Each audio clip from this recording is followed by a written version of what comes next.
Hello and welcome to 3D Printonics. आज के इस वीडियो में हम सीखेंगे कि किस तरीके से हमें फर्स्ट लेयर कैलिब्रेशन करना है अपने प्रूसा i3 MK3S bear upgrade 3D printer में। तो सबसे पहले आपको ये पता होना चाहिए कि फर्स्ट लेयर कैलिब्रेशन का मतलब क्या है और फर्स्ट लेयर कैलिब्रेशन में एक्चुअली होता क्या है। तो अभी मैं आपको एक एग्जांपल के तौर पे समझाता हूँ कि आपका ये हॉट एंड है और ये आपके हॉट एंड का नोज़ल है, ठीक है। तो फर्स्ट लेयर कैलिब्रेशन में बेसिकली हम लोग नोज़ल और इस बिल्ड प्लेट, ये जो स्प्रिंग स्टील प्लेट है, इसके बीच के डिस्टेंस को सेट करते हैं। ऑल्दो हम जो मशीन्स प्रोवाइड करते हैं अपने एंड से, हम जो प्रिंटर्स बना के भेजते हैं, उसमें हम लोगों ने ये distance first layer calibration already कर देते हैं। तो हमारे एंड से जो भी मशीन्स जाती हैं उसमें नोज़ल और इस प्लेट के बीच का डिस्टेंस ऑलरेडी सही तरीके से सेट कर दिया गया होता है।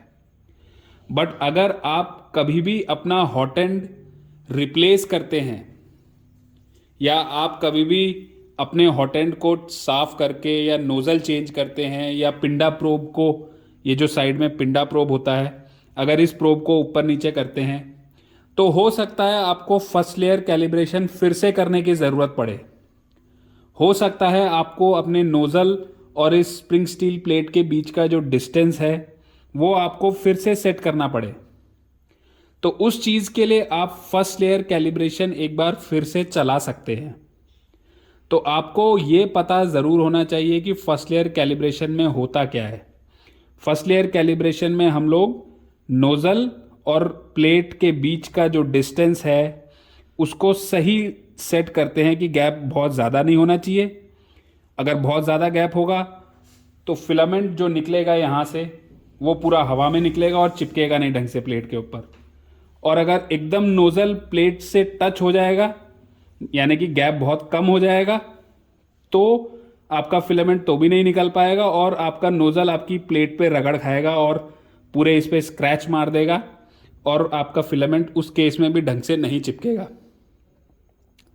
तो हम लोग फर्स्ट लेयर कैलिब्रेशन कैसे करते हैं यूजिंग दी LCD, वो मैं अभी आपको दिखाता हूँ।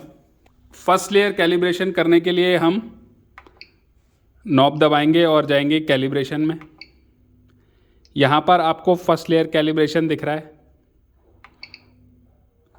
अगर आपका फिलामेंट लोडेड नहीं है तो आपको ये मैसेज आएगा, प्लीज़ लोड फिलामेंट फर्स्ट। तो बिना फिलामेंट लोड किए आप फर्स्ट लेयर कैलिब्रेशन ऑब्वियसली नहीं कर सकते। तो अगर आपको फिलामेंट लोड करना है तो आप वापस जाएंगे और पहले अपने नोज़ल एंड बेड को प्री हीट करेंगे।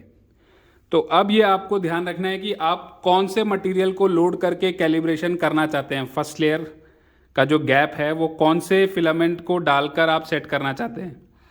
तो यहाँ पर आपको ये ध्यान देना है कि जो फिलामेंट आप सबसे ज़्यादा यूज़ करेंगे या जिस फिलामेंट में आप सबसे ज़्यादा प्रिंट करेंगे, मान लीजिए वो PLA हो सकता है या PET हो सकता है या ASA, ABS, HIPS, PP, कुछ भी हो सकता है डिपेंडिंग अपॉन योर एप्लीकेशन। तो आप जिसमें सबसे ज़्यादा प्रिंट करते हैं, बेस्ट होता है आप उसी मटेरियल को डाल के अपना फर्स्ट लेयर कैलिब्रेशन करिए। या कि जब बिल्ड प्लेट हीट होती है, जब आपके हीटेड बेड जो है वो हीट होता है, तो उससे भी आपके पिंडा प्रोब पे फ़र्क पड़ता है और गैप थोड़ा बहुत ऊपर नीचे होता है, ठीक है। तो अगर मान लीजिए आप पेट में बहुत ज़्यादा प्रिंट करते हैं लेकिन आप कैलिब्रेशन कर लेते हैं PLA यूज़ करके, तो PETG प्रिंट करने के लिए हीटेड बेड का टेम्परेचर 85 या 90 तक जाता है, जबकि PLA प्रिंट करने के लिए 55 या 60 तक रहता है। तो अगर आपने कैलिब्रेशन PLA से कर लिया और लेकिन प्रिंट आप बहुत ज़्यादा PETG से कर रहे हो, तो ज़्यादा हीट से आपका पिंडा जो प्रोब है वो भी आपके गैप को ऊपर नीचे करेगा। तो इसीलिए बेस्ट है आप उसी मटेरियल में कैलिब्रेशन करिए जिसमें आप बहुत ज़्यादा प्रिंट करना चाहते हैं। तो अभी जैसे हम आपको एग्जांपल के तौर पे PLA में इसको प्री हीट करेंगे और PLA लोड करेंगे यहाँ से। तो हमने इसको PLA में दबा दिया और अभी आप देख सकते हो यहाँ से ये हीटेड बेड का टेम्परेचर और हॉट एंड का टेम्परेचर सेट हो गया। तो अब आप यहाँ देख सकते हैं कि मेरे हॉट एंड का टेम्परेचर अपने टेम्परेचर पे पहुंच चुका है। तो यहाँ से अब मैं फिलामेंट को लोड करूँगा इसके अंदर। सिंस हम लोग फिलामेंट सेंसर यूज़ करते हैं तो मुझे सिर्फ फिलामेंट को पुश करना है अंदर और ये ऑटोमेटिकली लोड होना शुरू हो जाएगा। यहाँ से आप देख सकते हैं स्क्रीन पे लोडिंग फिलामेंट आ रहा है और नीचे से फिलामेंट जो है एक्सट्रूड होना शुरू हो जाएगा।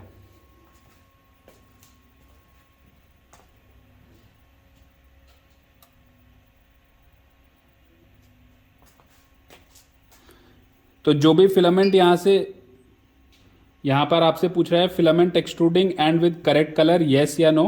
अगर कलर आपने पहले कोई और चलाया हुआ है और अब कोई और चला रहे हैं, वो उसी को पूछ रहा है। तो अगर कलर सही आ रहा है तो आप येस कर देंगे, अगर कलर सही नहीं आ रहा है तो आप फिर से नो कर सकते हैं और फिर से एक बार लोडिंग का प्रोसेस चलेगा। अभी हमारे केस में कलर सही है इसलिए हम येस पे क्लिक करेंगे। तो अब हमारा फिलामेंट लोड हो चुका है और हमारा बेड भी 60 डिग्रीज तक हीट हो चुका है। तो जब भी आप फिलामेंट लोड कर देते हैं तो उसके बाद अपने फिलामेंट को कम से कम आप 2 से 3 मिनट तक प्री हीट पे लगे रहने दीजिए। अदरवाइज आप देखेंगे कि इस तरीके से फिलामेंट ऊज करते रहता है। अगर आप एकदम से फर्स्ट लेयर कैलिब्रेशन शुरू कर देंगे तो आपके नोजल के नीचे से जो फिलामेंट ऊज होते रहता है वो फिलामेंट आपके नोजल और प्लेट के बीच में आ जाएगा और गैप को सही से सेट नहीं होने देगा। तो इसलिए जब भी आपको फर्स्ट लेयर कैलिब्रेशन करना है, जब आपने फिलामेंट लोड कर दिया तो आप 2 या 3 मिनट तक वेट कीजिए, क्योंकि जब तक सारा फिलामेंट जो है ऊज हो जाता है नीचे से, उसके बाद आप अपने नोजल को नीचे से क्लीन करिए और नोजल के नीचे कोई भी डेब्रीज नहीं होनी चाहिए किसी भी तरीके की। कोई भी फिलामेंट का टुकड़ा नोजल के नीचे से ऊज नहीं करना चाहिए। तो आप 2-3 मिनट का वेट करिए जब तक सारा फिलामेंट ऊज होकर निकल नहीं जाता। उसके बाद हम फर्स्ट लेयर कैलिब्रेशन में जाएंगे फिर। तो अब हमारा फिलामेंट अच्छे तरीके से सारा ऊज हो चुका है और नोजल के नीचे कोई भी फिलामेंट चिपका हुआ नहीं है। तो अब हम फर्स्ट लेयर कैलिब्रेशन करेंगे। हम कैलिब्रेशन में जाएंगे और यहाँ से फर्स्ट लेयर कैलिब्रेशन सेलेक्ट करेंगे। सिंस हमें PLA में करना है तो यहाँ से हम PLA सेलेक्ट करेंगे। हमारा फिलामेंट ऑलरेडी लोडेड है और टेम्परेचर हॉट एंड और बेड का ऑलरेडी हीटेड था, इसीलिए तुरंत ही ये फर्स्ट लेयर कैलिब्रेशन शुरू हो गया यहाँ से।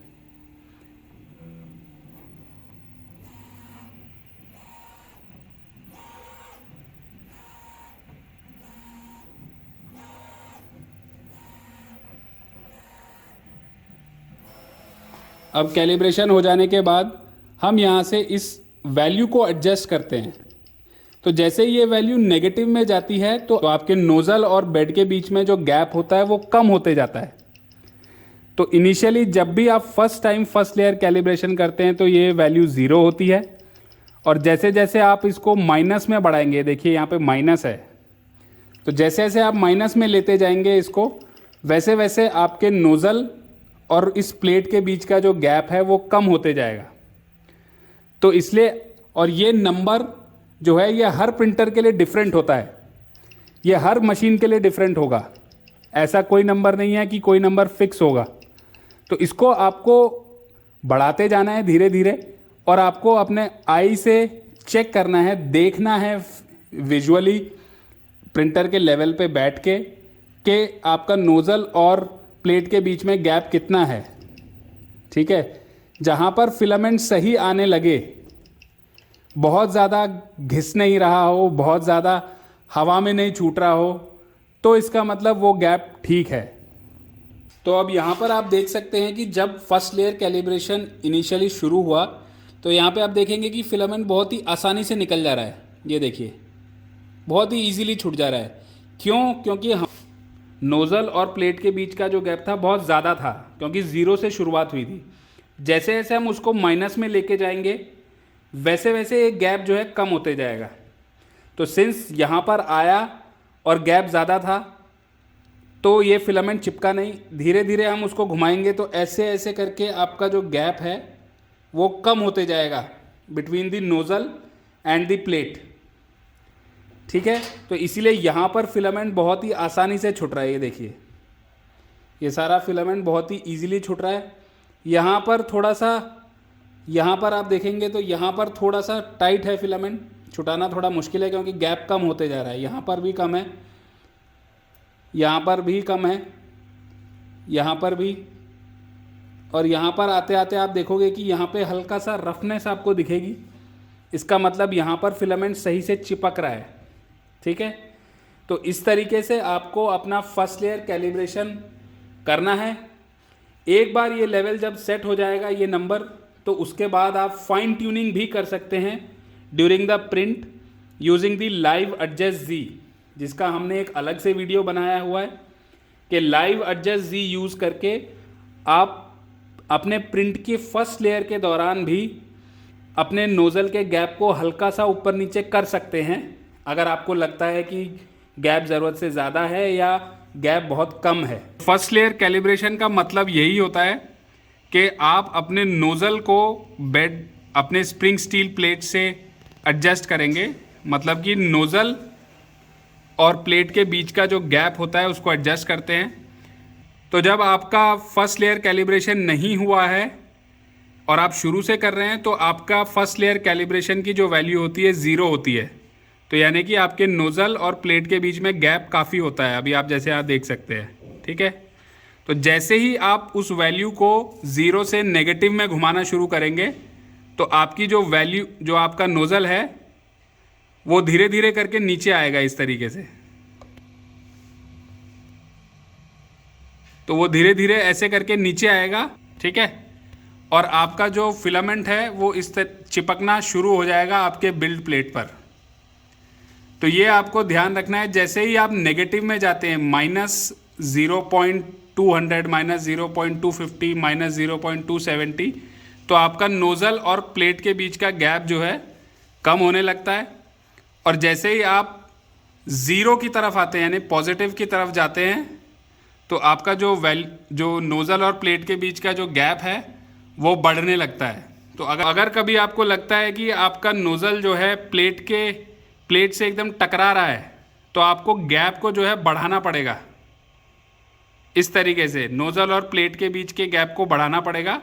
तो उसके लिए आप वैल्यू को हमेशा 0 की तरफ ले जाएंगे, यानी कि जैसे अगर आपका -0.850 था तो आप उसको -0.800 करेंगे या -0.700 करेंगे, तो आपका नोज़ल और प्लेट के बीच का गैप बढ़ेगा। तो फर्स्ट लेयर कैलिब्रेशन कर लेने के बाद अगर आप अपनी नोज़ल और प्लेट के बीच की वैल्यू चेक करना चाहते हैं कि वो किस पे सेट है तो आप चेक कर सकते हैं।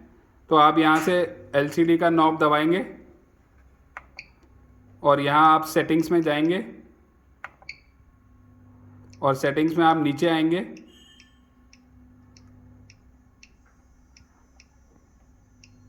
और यहाँ पर आपको लाइव एडजस्ट जी करके एक वैल्यू दिखेगी, ये वाली वैल्यू। तो ये नंबर है जो आपके नोज़ल और प्लेट के बीच में फ़िलहाल गैप सेट कर रहा है।